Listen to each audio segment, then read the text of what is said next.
所以这件事为什么选民现在不认账？不认账的真正的原因，如果阿扁只要不放弃这些钱的话，你纵然赦免了阿扁，对民进党来讲，这是历史共业。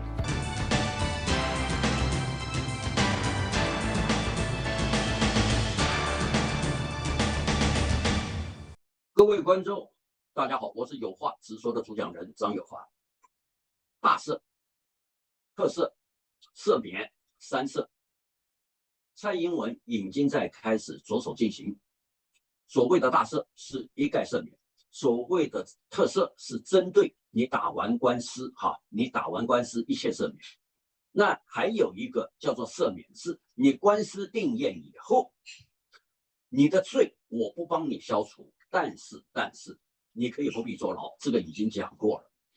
现在这则消息传出来了以后，可以这样子讲蔡英文在大赦、特赦跟赦免这三个层次上面，他选择赦免的话，可以告诉各位，陈水扁不领情，民众不认账，所以我们可以看到，蔡英文究竟要用大赦、特赦或者是赦免，这里面有太多的玄机。这个玄机一方面涉及到民进党一再强调的清廉勤政、爱乡土、公平正义与是非，这个是民进党经常讲的话公平正义与是非。我们来先从民进党看，民进党曾经提出过赦免陈水扁，那是在2017年，蔡英文不敢觉醒，所以大家都用尿遁跑掉。而后赖清德担任阁揆的时候，大家都问他，你在台南市长任内一而再再而三的要求赦免陈水扁，那你现在担任阁揆，你有这个权利，你会不会跟蔡英文讲？结果呢，隔个2-3天，你赖清德灰头土脸的说，赦免的权利不属于阁揆，而是属于蔡英文。那显然蔡英文打了他一个耳光，这个是一个。那第二个，就一向被蔡英文视为大姐的陈菊在高雄市长任内，他也提出了要赦免陈水扁。他向马英九，他也向蔡英文都讲过这件事情。但是到了最后，他又讲了一句，说这个是蔡英文的权限，他只是建议。其实民进党是希望国民党来推动这个赦免，然后民进党迫于民意他接收，然后由两党共同承担这历史共业。无奈现在民进党是执政党，国民党是在野党，所以他想透过国民党来赦免陈水扁，那办不到了嘛。所以这个铃只有自己可以解，解铃还须系铃人，铃是放在蔡英文的手上。这个就是民进党的现况。他们现在认为赦免陈水扁会不会对民进党产生冲击，谁都不敢预料。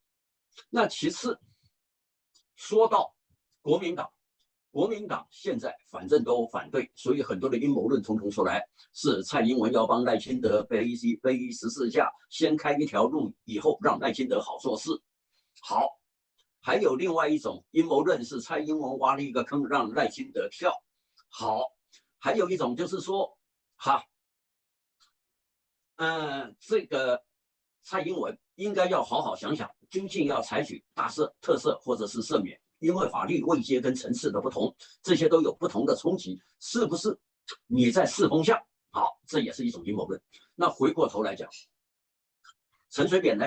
陈水扁领不领情？他的家属叫做陈致中，陈致中已经讲了，我身为家属不便发言，但是我可以告诉各位，阿扁根本不领情。阿扁要的就是大赦，就是第一个他无罪，第二个这些钱你要给我还过来，第三个呢，我当年坐的牢，你也一个要给我进行赔偿，这个是阿扁心中所想。我的朋友告诉我，阿扁不见得领情，阿扁一直认为他无罪，这一些钱也不是他的贪污所得这一些钱也那个不是他主动要的，是别人愿意给他的礼物。那更重要的，他那个坐牢他是白坐了，他为民主坐牢，为台独坐牢。他说这些钱都是海外的台独基金。那现在你说你要赦免贪污赦免，那阿扁怎么接受？阿扁怎么接受？所以阿扁不见得领情。那现在蔡英文既然要准备大赦、特赦或者赦免，当然是赦免，就是说钱他要没收，你的罪我还是认为成立的，只不过你不要坐牢，这个是最低阶的。那阿扁要的是无罪哦，是无罪开释哦。那他这些钱他全部都要回来了，那你蔡英文要不要还给他？还有一个，你赦免以后还有4个案子，你还有4个案子，那请问，那你到底要不要办下去？还是进行第2次赦免？还是进行第2次赦免？这个就是赖清德的问题。所以我们今天去看阿扁的赦免，可以说只是赖清德，抱歉，蔡英文开了第1枪。那至于他作业，就是往赦免这个方向走，因为他贪污事实罪证都很明确嘛，才有尔后的红衫军嘛，他对民主的伤害是非常非常的重。那所以可以这么说了，阿扁不领情的话，选民认不认账？选民通通不认账。选民就是说，你把贪污的所得，你全部给我吐出来。那现在阿扁还有其他的钱呢，在瑞士冻结啊，除了海角7亿啊，还有很多钱呢。那这些钱一方面放在日本，那你一方面放在瑞士，那请问一下，这一些钱要不要处理？这个就是选民非常愤怒的地方。你可以不用坐牢，但是认错、认罪、忏悔、道歉、钱吐出来，这5个要件，蔡英文会拿得到吗？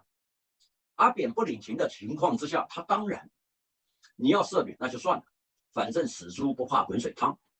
但是这些钱他要回来啊，因为你要告诉我，除非你能指证我哪一笔钱是贪污所得嘛，这个要法律举证。所以这件事为什么选民现在不认账？不认账的真正的原因，如果阿扁只要不放弃这些钱的话，你纵然赦免了阿扁，对民进党来讲，这是历史共业，因为这是民进党的历史共业。我再讲个意思，陈水扁的女儿已经不是讲过了吗？你们哪一个人没有拿过我爸爸的钱？